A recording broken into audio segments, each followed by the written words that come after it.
नमस्कार, बाखबर में आपका स्वागत है। मैं हूं राघवेंद्र सिंह। आज हम फिर मौजूद हैं पर्यावरण के एक ऐसे मुद्दे पर जिसमें एक शहर से दूसरे शहर के प्रति प्रतिस्पर्धा है, प्रतिद्वंद्विता नहीं है। बात दरअसल भोपाल की वजह से, इंदौर की वजह से हो रही है, क्योंकि इंदौर शहर ने तय किया है कि वो 51 लाख पौधे लगाएगा इस बार बारिश के मौसम में। अभी बारिश का मौसम अगर हम तारीखों के हिसाब से चलें तो लगभग एक महीना हुआ है, यानी 15 जून से 15 जुलाई मानसून का एक महीना लेट है, तो मान लें कि 15 दिन का मानसून है। अभी करीब 2 महीने का मौसम बाकी है।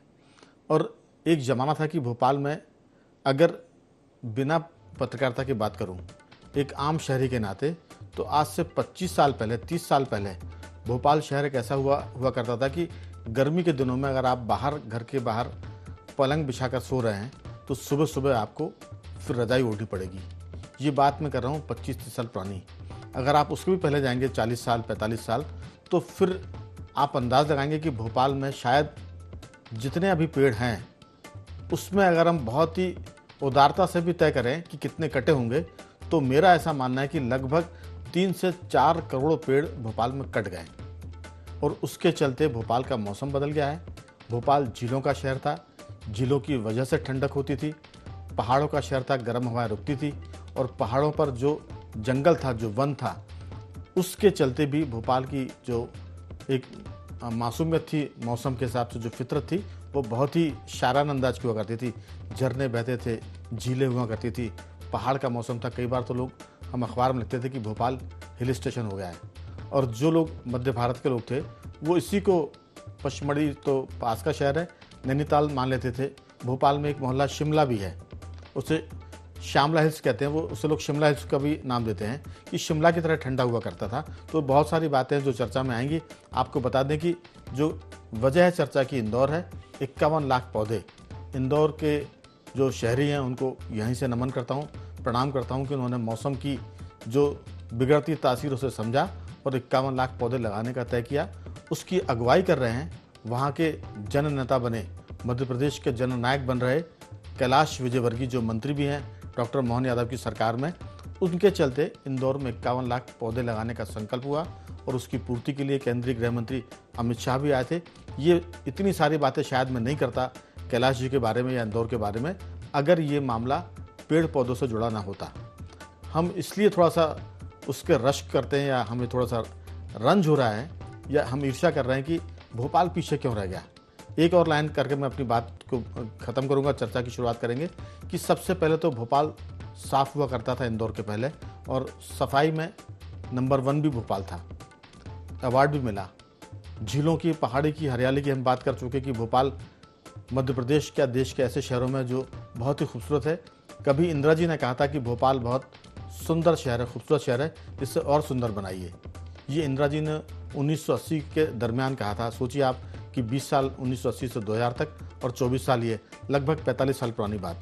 तो 4-5 करोड़ पौधे अगर कट गए हैं, पेड़ कट गए हैं, तो फिर भोपाल का उबलना लाजमी है। इसी पर विस्तार से बात करेंगे कि आखिर भोपाल इंदौर से पीछे क्यों। चर्चा के लिए मौजूद है हमारे साथ स्टूडियो में हमारे 2 खास मेहमान, मध्य प्रदेश के सामाजिक सरोकार और बैंकिंग क्षेत्र से बड़े अफसर के रूप में एजीएम रैंक की लगभग विदा हुए बैंक से श्री उमाकांत मिश्र जी हमारे साथ हैं। सामाजिक सरोकार से जुड़े डॉक्टर भूपेंद्र कुमार सुल्लेरी जी, अगर मैं सरनेम में गलती कर रहा हूं तो सुधार दीजिए आप। और टेलीफोन लाइन पर हमारे साथ जुड़े हैं हमारे वरिष्ठ पत्रकार साथी गौरव चतुर्वेदी जी। गौरव चतुर्वेदी जी एक ऐसे पत्रकार हैं जो पत्रकार तो हैं ही, यायावर भी हैं। उनका एक पैर भोपाल में होता है तो दूसरा पैर इंदौर में होता है।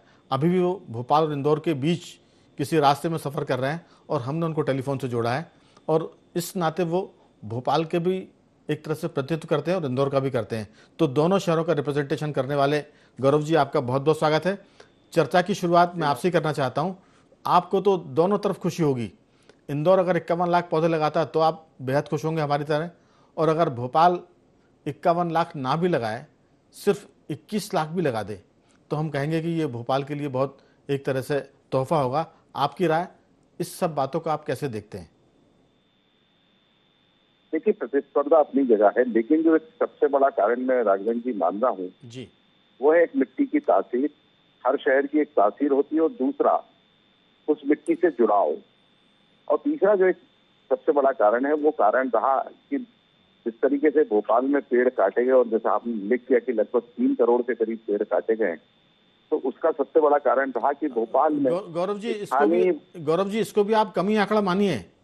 3 करोड़ तो मैंने बहुत सकुचाते हुए कहा, ये आंकड़ा और बड़ा हुआ, क्योंकि 40 साल पहले जो भोपाल शहर था उसके आसपास जंगलात हुआ करते थे, अब वहां बस्तियां बस गई है, सीमेंट कंक्रीट की इमारतें खड़ी हो गई हैं। जी जी, तो चूंकि भोपाल में स्थानीय बाशिंदों की कमी रही लंबे समय से, शुरू से लेकर आज तक जब भी भोपाल का विकास हुआ है, भोपाल में हमेशा बाहर से आकर लोगों ने अपना यहाँ पर घर बनाया, लेकिन वो उस मिट्टी के साथ एक जुड़ाव स्थापित नहीं कर पाए। दूसरा, कार्य संस्कृति का प्रभाव रहा कि सरकारी अधिकारी या सरकारी कर्मचारी जिस स्टाइल में काम करते हैं, वो उस स्टाइल में कभी भी उस शहर के साथ तारतम्य नहीं दिखा पाते हैं। और इंदौर उल्टा इसकी बजाय, जो भी जाता था इंदौर, वो आज ये कहा जाता है कि अगर कोई भी एक बार इंदौर चला गया तो वो अंतिम समय तक इंदौर में रहना पसंद करता है। एक सबसे बड़ा कारण यही रहा, और जिसके कारण एक मिट्टी का जुड़ाव रहा। दूसरा, इंदौर घना बसा हुआ है, और घना बसे होने के कारण कोई भी छोटा सा कार्यक्रम अगर होता है तो पूरे शहर में वो स्थापित तौर पर जाना जाता है कि यहाँ पर एक कार्यक्रम हुआ। लेकिन आप देखिए उसी के मुकाबले कि भोपाल में बड़े बड़े कार्यक्रम हो जाते हैं, लेकिन आम जनता को पता नहीं पड़ पाता। उसके पीछे जो सबसे बड़ी वजह है कि जो उसके आयोजक हैं वो सरकारी अधिकारी हैं, और वो उससे प्रॉपर तरीके से जनता के बीच में ले नहीं जा पाते हैं। ये सबसे बड़ा रीजन है राघवन जी। बिल्कुल आपने ठीक कहा, लेकिन आपने मिट्टी की बात की कि हर शहर की मिट्टी होती है, इंदौर की या मालवा की मिट्टी अलग है। हमारे पत्रकारिता में बड़े सीनियर और गुरु सदृश थे, हैं अभी भी, चंद्रहास शुक्ल जी करके, वो कहा करते हैं कि मालवा की मिट्टी बहुत जल्दी पैर से चिपकती है और फिर बहुत जल्दी पैर से निकल भी जाती है, लेकिन भोपाल की मिट्टी में ये उसकी तासीर या उसकी फितरत में नहीं है। वो अगर एक बार चिपकती है तो फिर छोड़ती नहीं है। तो मैं इसकी आलोचना नहीं कर रहा हूँ, मैं मिट्टी की तासीर बता रहा हूँ कि मालवा की मिट्टी चिपकती भी बहुत जल्दी है और वो चटकती भी बहुत जल्दी है। लेकिन जो आपने कहा, मैं इस बात से 16 आना सहमत हूँ, वो ये कि इंदौर की तासीर ये है कि अगर आप वहाँ कुछ भी करेंगे तो पूरा शहर उसमें इन्वॉल्व होता है, और ये इन्वॉल्वमेंट है, यही शहर से मोहब्बत का एक इजहार माने सलीका होता है कि वो कितने लोग वहाँ से प्यार करते हैं।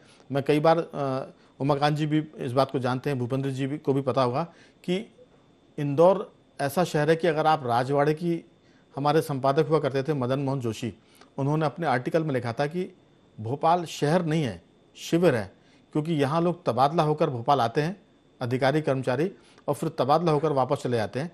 तो वो कैंप करते हैं, ये शहर ही नहीं उनके लिए, शिविर है। जब तक आप इसको घर नहीं मानेंगे तब तक जुड़ाव नहीं होगा। और इंदौर का जहाँ तक मामला है कि अगर राजवाड़े की दीवार पर आप कौन सा रंग कर रहे हैं, कौन सी ईंट लगा रहे हैं या निकाल रहे हैं, अगर इसमें गड़बड़ी होगी तो पूरा शहर राजवाड़े पर इकट्ठा होगा।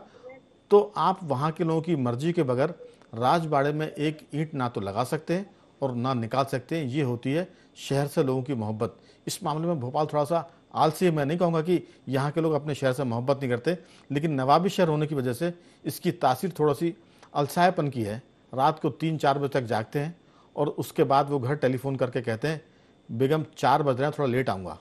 तो ये जो तासीर है भोपाल की, वो थोड़ा सा जुदा करती है लोग दूसरे शहर से। लेकिन हरियाली के मामले में, झीलों के मामले में, पहाड़ों के मामले में हम बेहद बेपरवाह हैं और उसी की सज़ा भुगत रहे हैं, और इसीलिए हम इस पर चर्चा कर रहे हैं। उमाकांत जी, मैं आपके पास आऊँगा कि इसमें कोई शक नहीं कि मालवा के लोग बहुत मीठे होते हैं और किसी भी काम को मिशन के तौर पर करते हैं, और उससे उलट भोपाल के लोग हैं।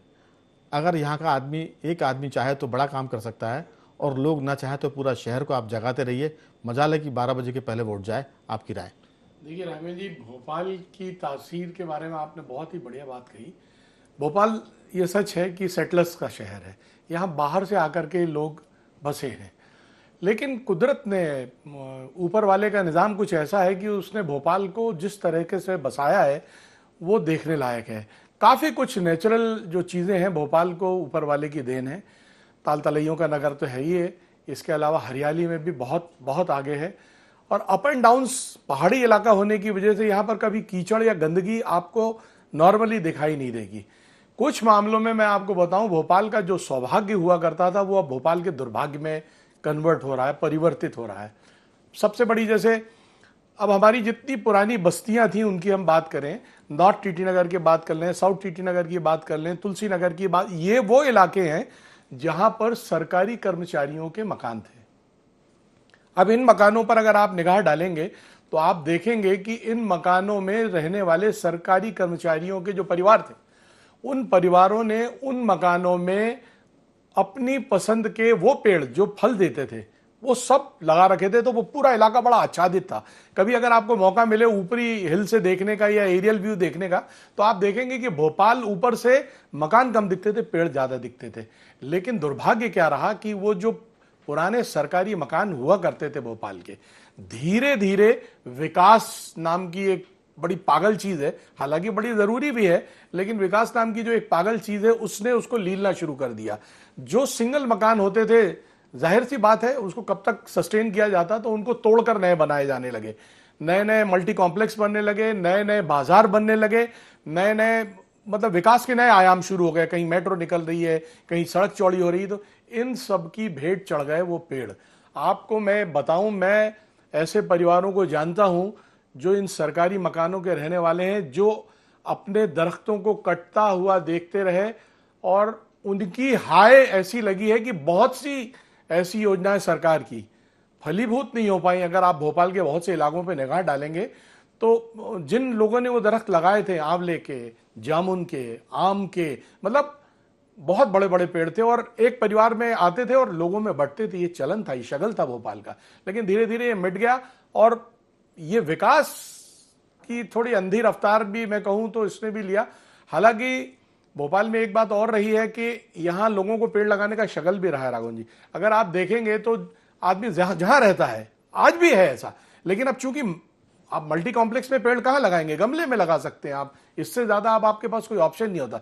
लेकिन जब हमारे पास जमीन थी, भले ही सरकारी मकान की थी, तो वहां आपको हमेशा 2-3-4 बड़े दरख्त लगे हुए मिलेंगे।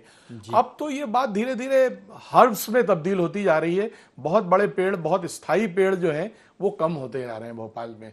तो जो जो सौभाग्य था वो हमारा, वो अब धीरे धीरे दुर्भाग्य में बदल रहा है। मैंने अफसोस के साथ मैं ये कह रहा हूं। मैंने कहा कि इंदौर में अगर आप एक ईंट हटाएंगे राजवाड़े की तो पूरा शहर आ जाएगा। आपका पेशा तो बैंकिंग का रहा, लेकिन अगर आप वकील भी होते तो बहुत उम्दा होते। आपने भोपाल के लोगों का बड़ा उम्दा तरीके से बचाव किया है। भोपाली मैं भी हूँ, लेकिन मुझे बहुत निर्ममता से यहाँ के लोगों की इस बात पर मजम्मत करनी पड़ रही है कि इनसे ज़्यादा आलसी और नाकारा कोई नहीं है शहर के मामले में। खुद की तरक्की में भी भोपाल में बहुत एक से एक टैलेंटेड लोग हैं, लेकिन वो अपने आलस की वजह से बहुत आगे नहीं जा पाए। एक आध नाम आता है हॉकी में असलम शेर खान का, किसी और का आता है, पॉलिटिक्स में गुफरान आजम का आता है, और अगर हम बात करें तो बैरिस्टर डॉक्टर शंकरदयाल शर्मा का नाम आता है जो राष्ट्रपति तक पहुँचे। लेकिन बाकी फिर आपके बहुत ही नाम गिनेंगे तो ज़रा ढूंढना पड़ेगा आपको। तो यहाँ के लोगों की जो लापरवाही है उसने शहर को बर्बाद कर दिया है।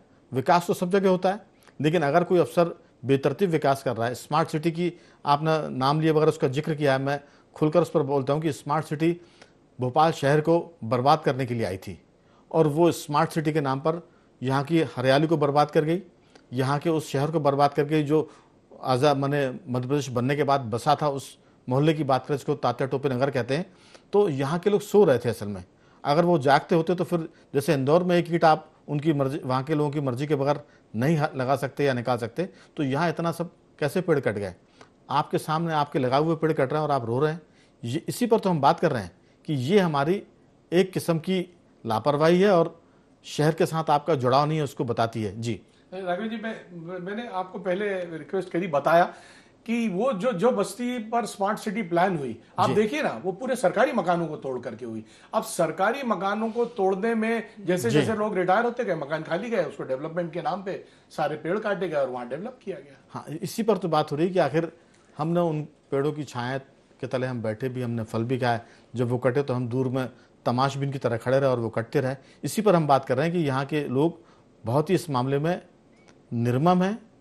जो मोहब्बत का संबंध शहर से जुड़ पाना था वो जुड़ा नहीं, और इसीलिए आज हम उस पर रो रहे हैं, एक तरह से हम आंसू बहा रहे हैं। भूपेंद्र जी, आपकी राय? पेड़ पौधे तो बहुत लग रहे हैं, भोपाल में करोड़ों पेड़ कट गए। ये आंकड़ा सुनने में थोड़ा सा चौंकाना लग सकता है। अभी बात लोग करते हैं कि साहब BRTS बना तो उससे पेड़ कट गए, स्मार्ट सिटी बनी उसमें पेड़ कट गए, अगर हम मेट्रो में पेड़ कट गए। अगर हम 40 साल पीछे जाएंगे तो भोपाल के आसपास सिर्फ जंगल होते थे, हरे भरे ज़बरदस्त, और जो गर्मी होती थी उसमें 40 से ऊपर का टेम्परेचर नहीं जाता था।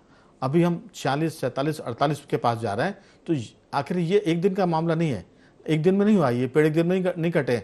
भोपाल के लोगों की लापरवाही भोपाल से रही है।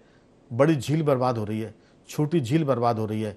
यहाँ कम से कम अगर रिकॉर्ड की बात करें तो सरकारी रिकॉर्ड में बावड़ियाँ और सब मिलाकर 100 से ज़्यादा बावड़ियाँ होंगी, कुएँ होंगे और छोटे छोटे तालाब होंगे, वो सब बर्बाद हो गए सिर्फ यहाँ के लोगों की एक लापरवाही की वजह से, और वो अभी भी बदस्तूर जारी है। आपकी राय? देखिए, अभी पूर्व वक्ताओं ने बहुत अच्छी बात कही, ज़मीन की बात रखी और मिट्टी की बात खुशबू करी। निश्चित रूप से अगर किसी भी चीज़ के लिए अगर हम करें, जब तक संबंध नहीं बनते हम लोग उसके, जब हम देखते हैं हमारे 30 त्यौहार होते थे, वृक्षों से एक संबंध होते थे। हर वृक्ष का एक, आंवला का वृक्ष हो, चाहे पीपल का हो, चाहे बरगद का हो, उसमें ईश्वर का वास होता था, उसका संरक्षण, इसके बीच में एक संबंध होता था। पर्यावरण जो भी है मूलतः एक संबंध पर आधारित है। हम आधुनिकता की दौड़ में जब हम इस तरह से विनाश की लीला कर रहे हैं कि ये क्या विकास है, सबसे पहले महत्वपूर्ण ये समझ जाए। धरती का तापमान निश्चित रूप से वैश्वीकरण समस्या है, ये हमारे नगर की तो है ही, साथ साथ ये वैश्विक की समस्या है। इसके बहुत से कारक हैं। हम लोग जो जिस तरह से रोड का जो सीमेंटीकरण हो रहा है, जो कंस्ट्रक्शन का काम चल रहा है, उससे जो पेड़ के तो कट रहे हैं, उसके साथ जल की समस्या आ रही है, जल स्तर घट रहा है। जो पहले पेड़ होते थे, बाढ़ का स्तर बढ़ रहा है क्योंकि उनके कटाव रोकने के लिए कोई साधन नहीं है। तो मूलतः व्यक्ति का, मानव का जीवन बड़े खतरे में आ रहा है क्योंकि हमने अपनी अस्मिता को उसके साथ जोड़ना बंद कर दिया है। पुराने हमारे पूर्वज लोग थे, उसको अस्मिता के साथ जोड़ते थे। आज भी अगर टीटी नगर में हमने 100 साल पुराने वृक्ष, जहाँ मैं रहता हूँ वहाँ पर भी मेरे 60 साल पुराने कटहल का वृक्ष है, आम का है, बेल का बहुत बड़ा वृक्ष है। तो ये जो चीज़ें थी आदमी, तो इसमें कहीं आर्थोपूर्जन का भी एक लगा है। लोगों ने आर्थिक रूप से अपने आप को, जीवन को इस तरह से सृष्टि को समाप्त कर रहे हैं। दूसरी बात, एक नैतिकता, एक दूरदर्शिता होती है। हम जिस पर्यावरण में रह रहे हैं और जिस पर्यावरण हमें अगली पीढ़ी को देना चाहिए, उसका एक चिंतन और एक नैतिकता चली गई है व्यक्ति के अंदर।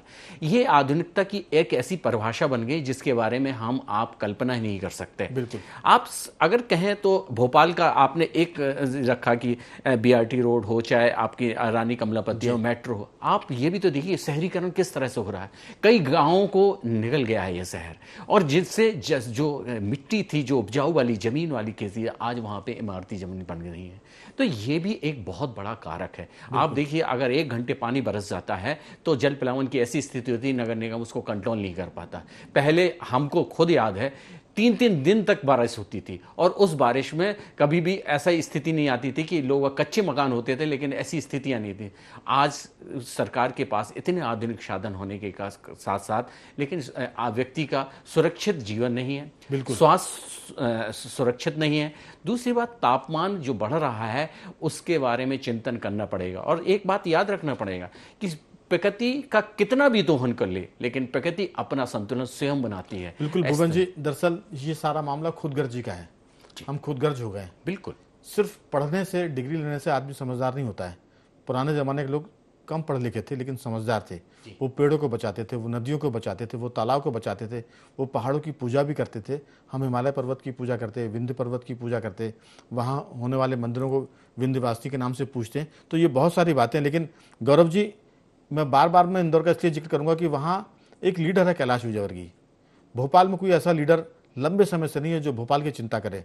मीडिया में बैठे हम लोग तो चिंता करते हैं, लेकिन आखिर कोई शहर का एक आदमी तो उठ कर नहीं करेगा कोई काम, जब तक कि कोई लीडर खड़ा ना हो, कोई प्लेटफॉर्म ना हो। इंदौर में जो बात हुई है कि इस बार 51 लाख पौधे रोपे जाएंगे, ये इंदौर के लोगों का फैसला नहीं है, एक लीडरशिप का फैसला जिसका नाम कैलाश विजयवर्गीय है।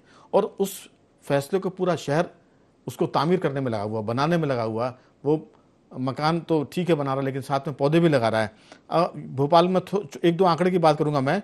भोपाल में हरियाली सालाना 2.5% कम हो रही है। अगर 2031 की हम बात करेंगे तो भोपाल की जो हरियाली वो सिर्फ 9% बचने वाली है। और ये सबसे खतरनाक आंकड़ा है। आपको बता दें कि जिस अनुपात में ये सब कुछ घट रहा है, हर 1 एकड़ में लगभग 90% का निर्माण किया जा रहा है। ये जो निर्माण कार्य है ये भी हरियाली को निकल रहा है और तापमान को बढ़ा रहा है। और आपको बता दें कि होना ये चाहिए कि 1 एकड़ में 10% आप स्थान खुला रख रहे हैं और बाकी को आप भर रहे हैं। 2016 के आंकड़े की बात करें तो 2016 में नगर निगम टीटी नगर में 1.40 वर्ग किलोमीटर क्षेत्र में 0.92 मिलियन पेड़ हुआ करते थे। टीटी नगर का यह रकबा जो था वो 74% हरा भरा हुआ करता था 2016 में, और 2021 में यहाँ पेड़ों की संख्या घटकर 5,14,934 रह गई है। ये 2021 का आंकड़ा है। उसके बाद और पेड़ कटे क्योंकि स्मार्ट सिटी का आगाज इसी के साथ हो गया था और ये लगातार घटता जा रहा है। अगर ये स्थिति रही तो टीटी नगर में केवल 41% हरियाली बचेगी और अगले 20 वर्षों में ये आंकड़ा इतना घट जाएगा कि सिर्फ 10% हरियाली बचेगी और 90% घट जाएगी। डराने वाला आंकड़ा है। आपकी राय की ये जो हमारी खुदगर्जी है ये हमें कहाँ ले जाएगी, कम से कम भोपाल के मामले में? तो उसके पीछे सबसे बड़ी वजह राघवेंद्र जी ये है कि मध्य प्रदेश में राजधानी होने के नाते भोपाल में बड़े बड़े नेताओं का जमावड़ा रहा, लेकिन वो सारे नेता बाहर के थे। बड़े बड़े अधिकारी आए लेकिन वो सब बाहर के थे। एकमात्र अपवाद स्वरूप अगर हम देखें तो बाबूलाल गौर थे, जिन्होंने भोपाल के लिए बहुत कुछ करने का प्रयास किया और बहुत कुछ करना वो छोड़ गए। लेकिन अगर सही तौर पर देखा जाए तो जो बड़े नेता आए और जो बड़े अधिकारी आए उन्होंने अपनी मनमर्जी चलाई और जिसके खिलाफ कोई आवाज स्थानीय नेता नहीं उठा पाया, चाहे वो इस दल का हो या उस दल का हो। और वही एक सबसे बड़ी कमी रही, क्योंकि जो लीडरशिप रहती है वो अपने पीछे एक जनता के समूह को खड़ा करती है। वो जन समूह को खड़ा कर पाने में भोपाल के नेता असफल साबित हो। देखिए, लीडरशिप की जहाँ तक आपने बात की गौरव जी, भोपाल में लंबे समय से अगर हम बात करें तो आरिफ अकील कांग्रेस के लीडर रहे हैं, वो लगातार विधायक भी रहे हैं, फिर कांग्रेस की सरकार में मंत्री भी रहे हैं। उसके बाद हम पीसी शर्मा की बात करें, गौर साहब तो इन सब के एक तरह से भीष्म पितामह थे, क्योंकि वो सरकार में रहे, विपक्ष में रहे, वो शहर के लिए जीते थे और शहर के लिए वो मरते भी थे। लेकिन जो नई पीढ़ी की बात करें, आरिफ अकील से लेकर पीसी शर्मा की बात करें, आलोक शर्मा जो मेयर रह चुके हैं, सुनील सूद जो मेयर रह चुके हैं, बाबूलाल गौर की पुत्रवधू कृष्णा गौर मेयर भी रही हैं और अब वो विधायक के साथ साथ मंत्री भी है। लेकिन जितनी शिद्दत से बाबूलाल गौर ने, या और पीछे हम जाए तो शाकिर अली खान जो कभी कम्युनिस्ट पार्टी के एमएलए हुआ करते थे, वो उन्होंने बहुत चिंता की है। अफसरों की बात करें तो एमएन बुच, महेश नीलकंठ बुच ने भी भोपाल की बहुत चिंता की है। हालांकि उनकी आलोचना भी होती कि उन्होंने भोपाल के पट्टिए तोड़वा दी थे जिस पर बैठकर लोग गपशप करते थे, लेकिन उन्होंने भोपाल की काफ़ी कुछ चिंता की है। और इसके साथ साथ बीजेपी को माना जाता है कि वो अर्बन को डेवलप करने वाली पार्टी है, अर्बन एरियाज़ को। लेकिन पिछले 20-25 साल की बात करें तो बीजेपी इस मामले में, मैं बिल्कुल साफ उससे कहूँगा कि फिसड्डी साबित हुई है, कम से कम विकास को सही ढंग से करने के मामले में। समय कम बचा है, 1-2 टिप्पणी आपकी कुछ करना चाहें तो गौरव जी करिए, फिर नहीं तो मैं चर्चा को आगे बढ़ाऊं। नहीं, जो मुझे कहना था वो मैंने राघवेंद्र जी कह दिया। उमाकांत जी, आपकी राय? राघवेंद्र जी, ये बात सच है कि किसी तरह का कोई पेड़ों पौधारोपण को लेकर के कोई अभियान चलाने में भोपाल नाकामयाब है और उसकी दिशा में शायद इनके सबकॉन्शियस में भी नहीं चल रहा है। हो सकता है दिल में कहीं किसी के हो तो ये समय बहुत तेजी से बीत रहा है। दूसरी समस्या बिल्कुल सही है, उड़ती हुई खबर आई थी कि 11 लाख पौधे लगाएंगे। मुझे तो ऐसा कुछ नहीं लग रहा है, नजर नहीं आ रहा कि 11 लाख पौधे कहाँ लगाएंगे। छुटपुट स्तर पर पौधे लग रहे हैं और वही है, और उनको भी कितना बचाया जा सकेगा ये समय बताएगा। राघवेंद्र जी, जो बहुत गंभीर बात होनी चाहिए, पानी की भी एक समस्या, बिल्कुल ठीक कह रहे थे हमारे मित्र, पानी की भी एक समस्या जो है वो ग्राउंड वाटर लेवल की खासतौर से, उसको लेकर के भी हमको चिंतित होने की जरूरत है। 2 लाइनें मैंने कभी लिखी थी, आप कहें तो मैं सुना दूं। बिल्कुल, फिर मुझे भी आपके उस पर कहना पड़ेगा, सुनाइए जी। आज नहीं सोचा ये जिसने समझो कल पछताएगा जी। ना होगी जब हवा यहां तो सांस नहीं ले पाएगा। दिन तो क्या है रात कटेगी गर्म गर्म अंधियारों में, ठंडक और बयार बहेगी अब तो सिर्फ ख्यालों में। बिल्कुल, इधर ही बढ़ रहा है भोपाल धीरे धीरे। भूपेंद्र जी, आप कहिए, फिर मैं जल्दी से बात 2-4-5 वाक्यों में कर लें आप। देखिए, ये मूल जीवन का लक्ष्य है पर्यावरण, और देखिए वृक्ष को हमको वही संस्कृति लाने पड़ेगी जिस पे हमें एक संबंध बनाने पड़ेगा, हमें अपनी पीढ़ी को।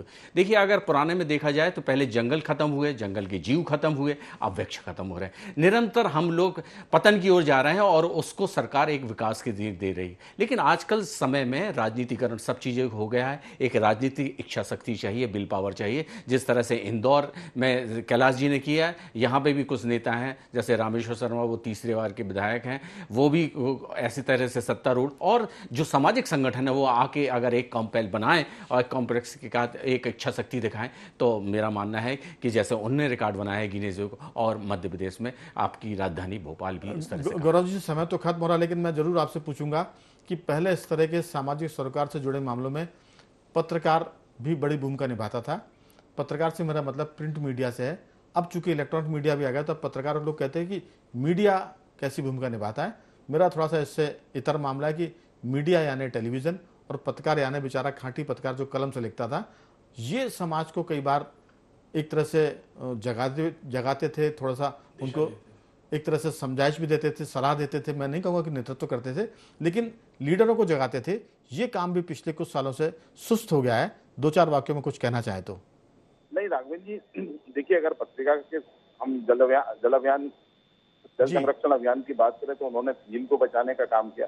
अभी दूसरी घटना अभी हाल ही की है, जब 29,000 पेड़ों के कटने की बात आई थी स्मार्ट सिटी को बनाने के नाम पर, तो जनसमूह एक खड़ा हुआ था। तो मीडिया अपनी जो भूमिका निभा सकता है वो निभाए, जनता उसके साथ खड़ी होगी और फिर लीडरशिप उसको नेतृत्व करने के लिए आगे आ जाता है। बिल्कुल, लेकिन ये जो 29,000 पौधों को बचाने की बात तो तब आई जब पानी सर के ऊपर निकल गया है, तब भोपाल शहर जागा है।